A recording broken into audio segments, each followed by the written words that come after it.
So Mussolini ran for office and was elected. He relied on black shirts, or really just hired thugs, that would beat up the opposition at the rallies that he held. He suspended all elections when he became the leader, when he was elected the leader, outlawed all of the parties, and really created a dictatorship in Italy. One of the things that dictators do pretty well is put on a really great spectacle. And here you can see a picture of El Duce in front of masses inside in the middle of Rome. And the problem is a lot of people were forced to go to these things, but they all showed up, made great camera work. So when news went on around the world, these are the pictures the rest of the world saw how popular this guy was. He wanted to recreate this empire, so he went over to Africa and took over Ethiopia, which was led by a leader named Haile Selassie, who was really Rastafarians believe is the reincarnation of Christ.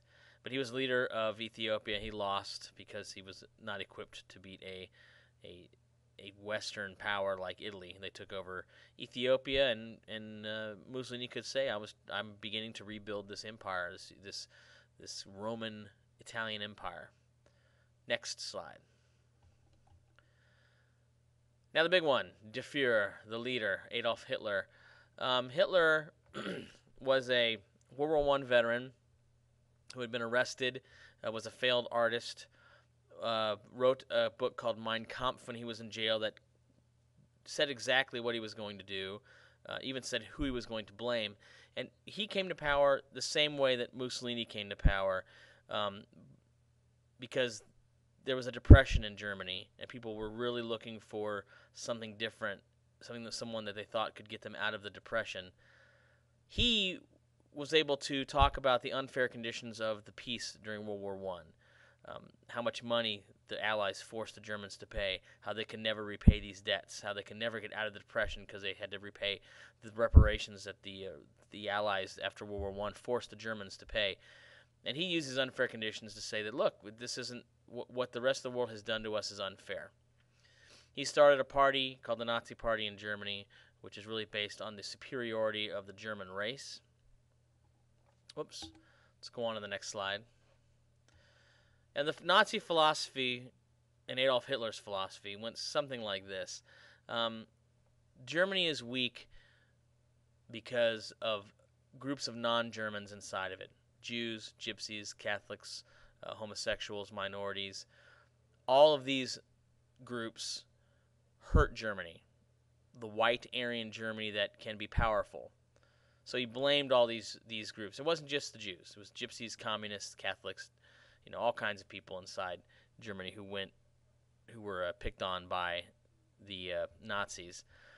He wanted to expand Germany to absorb other German-speaking peoples. There were some German-speaking people in well, we'll talk about that in a second, but the countries surrounding Germany had several different pockets of German speakers, which he wanted to absorb into Germany. And the Nazis looked like a group of people, because look at the pictures, look at the crowds. Look to the people on the news that the Nazis could get them out. So Hitler didn't take over. Hitler was elected to take over Germany. Once he was elected, he became a dictator. Next slide. When he became chancellor, which is equivalent to the president, when he became chancellor, Hitler was immediately the head of the government. He suspended all freedoms. He had a group kind of like Mussolini had the black shirts. Hitler had the brown shirts, stormtroopers who would go in and break up rallies by other parties or go in and smash the windows of opposition leaders' businesses. Caused havoc throughout the streets and fear. The Reichstag, which is sort of like our Capitol building, burned down one night, and Hitler blamed the communists. And Hitler said that this was a dire time. We're on the verge of losing everything that we love and hold dear in Germany, so I have to be given special powers. So the Germans gave him special powers, even though a lot of people today think, actually, it's pretty proven fact that the Nazis started the fire themselves. And he received the powers of a dictator, and that's when he became the Führer, the leader of Germany. End of this slide. There's a little tiny bit to do for the next.